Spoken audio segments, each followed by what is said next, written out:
So I mean, you got to support your city. You got to put your city on. Like, one of these movies could go on and do some things, and then that person's going to want to, always, that person has a winning formula. So, of course, they're going to want to shoot in Charlotte. They're going to want, put the city on.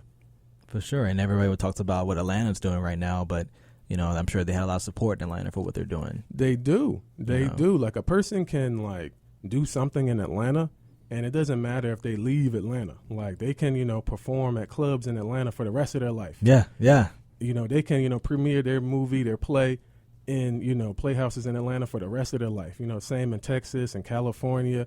Same in a lot of these places. It's like, why can you not do that here? Like, why are people so quick to, they'll go to an AMC and they'll pay that $15 ticket price to see a shitty movie. Yeah. But, to come see, some local art, it's like, I'm not even interested. For sure. And we have a lot of art galleries around here and a lot of local stuff that's happening. We're trying to get where we need to be. But, it takes people in the community not saying, oh, there's nothing to do. Let's create something to do. Let's get involved. Right. Get involved. Create something. I mean, so what type of press is this event? Like, are they expecting a large turnout? Because I worked at a film festival last year, and they dropped the ball with the turnout. I don't think it was the 48-hour film festival. I forget what it was called, but I worked the film festival last year, and they dropped the ball. They didn't start, like, really heavy promoting it until, like, the week of or... Okay. So are they expecting, like, a super huge turnout, or what are you thinking? I'm really not sure. This is my first time even being involved in it, but I think that, they're definitely hopeful for one. And me being on here hopefully is a good outlet for them to do that, and I'm going to do my part to help promote, but... I'm really not sure. Okay, wonderful. Okay, so yeah, back to your time in New York. What part of New York? I lived in Queens, Astoria, and I worked out in Long Island at a fashion company called Singer 22. It's an online retailer, and I was doing fashion film work. So we had models in every day. They would put on the clothes. We would make films with the photographer I worked with and the production assistant. We would kind of shoot all the imagery for different magazines, shoot imagery for the website, and my life was amazing. I believe it. Let me ask you this, though, before I forget. How do you feel about, I lived in Wisconsin briefly. Okay. And I met these two guys. I was working at Best Buy. I met these two guys. They were photographers. Before that, I was playing around with photography, and I told them that they were, far more serious about photography than most photographers I know. So they would take me places with them, introduce me to people. I got to, take a lot of, meet some people. I was taking some cool pictures, and I still dibble and dabble, upon request with photography. So I follow a lot of photographers on Instagram, Snapchat, Facebook, wherever. I just like to see, other people's pictures. Yeah. The trend, though, that I see is that, you get a half-naked woman. Go and speak on it, man. You get a half-naked woman. You put, she has no clothes on. She turns around. You took a picture of her with a very nice camera. Yeah. She's, centered straight in the middle, probably cutting off the top of her head. But we know it's in focus, though. But we know it's in focus. And then, it gets, 150 likes in a minute. Yeah, man. And then all of a sudden his booking info goes in, in his bio. And I don't want to hate, I'm definitely not like, that's cool too. I'm a man, and I like to see pictures of half-naked women. I like that. But I'm just like, oh man, it really starts to irk me. Like, I can't continue to like let people call this art. It's crazy that you asked me that, or you even brought this up. I don't even know if LJ tipped you off. I don't know, but I actually stopped shooting photography because I was going down that road. Okay. And it's just, it's easy, it's fun. And there is some great stuff, and it's art, and it looks amazing. But it's kind of like you can't stand out. You can't. Right. It got real saturated, and of course right. It's fun. I'm a guy. I want to shoot girls, but I haven't done it at all, and probably not at all 2016. I probably did a little bit last time, the end of 2015, but I just stopped the way around. I think I even took photographer out of my bio just because it's just everybody's a photographer. Right. Everybody is a photographer. Yeah. Which is fine. Yeah, it is. It is. It's great. I'm glad that people are, being productive. I'm glad everybody's not trying to be a rapper anymore or a basketball player. But it's just like, like have some type of, dignity and respect in what you're doing. Like, it's fun, okay, it's a very beautiful woman, you get an opportunity to shoot her, that's great. But, if I'm scrolling down your timeline and that's just all I'm seeing, I'm wondering what you're doing it for. Yeah, and then a lot of time I always wonder, or I think about it, it's like it's fun to do that, but it's also fun to make money. And a lot of times you're not really making money when you're doing that. Right, you are getting some type of exposure, yeah. You're not working with any type of, when I flip through a magazine and, there's these fully dressed women, modeling clothes, I'm thinking like these people are getting paid. Yeah. We don't know their name, their Instagram information, or their booking information. But you can find the real agent, you know what I mean? Right. So I'm like, what are you doing it for? How are you going about handling your craft? Like, if you're not, that's fun for a while. Like you said, how old are you? 26. Okay, 26. So at the time you were doing that, you were like 24, 25. Yeah. Okay, so I mean, that was cool, that was fun, but eventually you thought to yourself, like, I'd like to progress, like to the next level. Always to the next level. That's what I tell my friends. I'm always thinking, what's next? Because if I get complacent doing this, then this is as far as I'm going to go. It is. And a lot of times it's like they're not even clapping for your photo, they're clapping for the girl in your photo. Exactly. Like, you know what I mean? I'm not, there's plenty of photographers I follow and they're doing cool, lighting, tricks and effects, and the positioning is, super dope. But like, if I'm scrolling down and I just see a giant ass on my Instagram, I might like it. But I didn't even stop to look who posted that. Sometimes it's just a natural reaction. The thumb just start tapping. I mean, oh, hey. Yeah. Like my thumb is trained. Hey, you like this. You like this. You see ass, you tap twice. Right, you tap twice.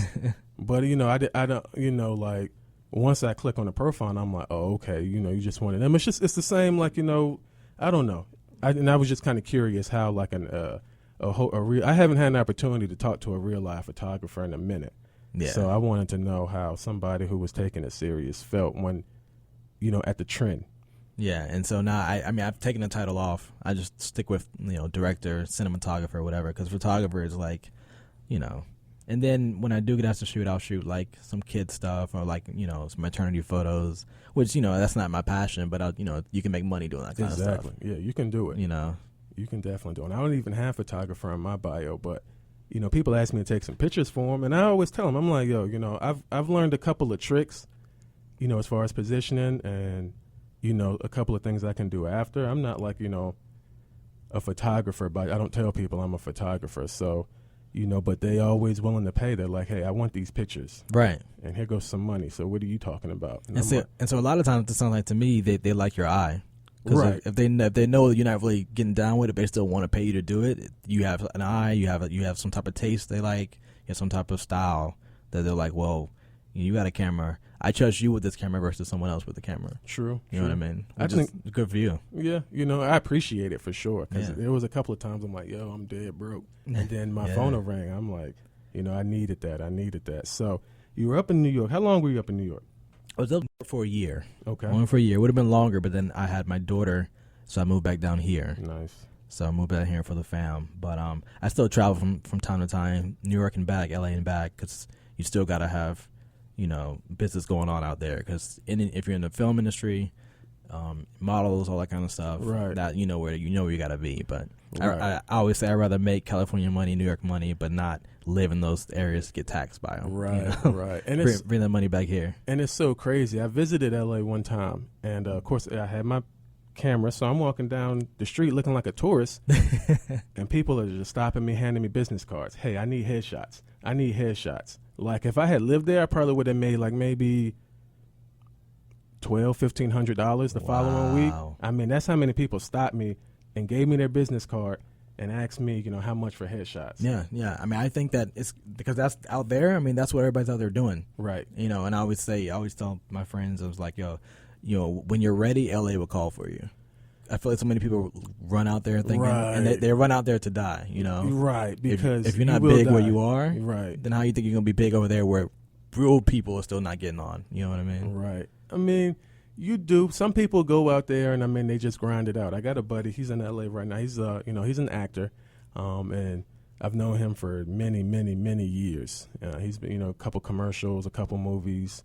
So he's just barely getting by. Yeah. He's just barely getting by. He lives in a one bedroom studio, and he's just, he's living a life. He's living in L.A. though, but yeah, no, I mean, it's crazy though. But once you are ready for that type of lifestyle, it's just like, wow, it's a whole different world versus, what's going on over here. Like, on every street corner, there's sold out shows for, wax museums. Yeah, everything. Fucking, a new salon opening up. Like, I mean, it's crazy. Like, it's just crazy when you go other places and you just see how people love each other. Yeah, and I think that's part of, like, that's what I said. And for here, if you're not at least making a buzz where you are, you're not involved in the city where you are, it's going to be a lot harder to go somewhere else that's way even bigger and saturated and try to make a name. So that's why with the 48-hour film festival here, this is my first time doing a film, but I want to do other film festivals. But I want to start in my own city, and if I can make something that my city likes, then I can feel confident to go somewhere else and do something. Okay. Okay. So start where you are if you can make a buzz here. And granted, that's not always true, because I know a lot of people where their hometown just won't show love, but they're buzzing somewhere else. Right. I mean, the internet makes it so that very now, much so. Now you could be, you could live in Uganda and have a huge fan base, and Nashville, Tennessee. Very true. And all of those people are buying your 99-cent whatevers, or they're sending you money, they're clicking your links, so you're selling ads. So, I mean, it really just all, you got to have, grassroots starts at home. Yeah. But, there's other ways, even if, you're not super, super popping. And for sure, what a time, to be trying to make something. Right. Because you can get it out anywhere. You can get it out anywhere. You can record on a phone and post it online and, make some money doing that, which is another reason why I don't understand why people are broke. Like,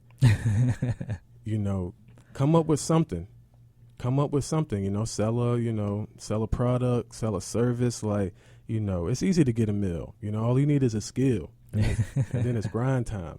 For sure. And, so, stop playing around. You can get this money too. Like, I mean, I'm sure you thought that, like, making a movie at some point, there's probably a point in your life you thought that making a movie was an impossible task. Oh, for sure. But now, you've done that in 48 hours. Real. And that's, I feel like that's the great test, If you can do it in 48, imagine when you got time. But a lot of times when you have time, you might procrastinate, though. Right. Which is why I wanted to do this one, because it's like, look, here's your deadline, get it done. Versus I'll think about it, let's plan it out. Oh, something came up, and now we're sitting back. Another year's passed, and there's no film out. Yeah. So, what was the process like? Like, after you drew the, the ticket out of the bucket, how long did it take you to, like, come up with the premise and, like, start shooting?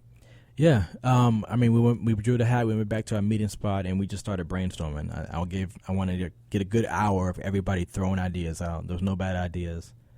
And then there's some stuff that stuck, and so from there, we're like, all right, well, this is the vibe we're feeling on that one. So I got with the writer, one of the producers, and the guys plays our sound guy, which is also the place we met at. We sat down and just started hammering out, getting the idea a lot tighter. And then the writer said, "Yo, give me a minute." He went off and started doing what the writers do. And he came back with a nice little skeleton, and from there we kind of took some things away. And by this time, it's 1 in the morning, 2 in the morning, and we got an idea. So we already know that call time will be 8 o'clock Saturday morning, and we're going to start filming. Nice. Yeah. Nice. 8 o'clock Saturday morning, and everybody was there. Yeah, everybody was there. I mean, the actors... I've talked to them ahead of time and was kind of sending your headshots, and I knew how I wanted the cast already. And so I hit them up late night because they also knew how it goes. So they know if I'm texting them at 3 in the morning, I mean, a lot of them responded. And then if not, it's 6 in the morning, they're texting me back, communicating, because they know, like, it's a time thing. Right. There's no, 9 to 5 with this. So they were great, and they came out and they did what they did. Okay. When people see your film, what do you think that, like, is going to stand out the most to them? I definitely think that they're going to be surprised for sure, because there's definitely some interesting. I don't want to give it away, but please don't. It's not what It's hard to say without saying, but I think they're going to be thrilled. And like I said, the second time they see it, it's going to be even more funny. And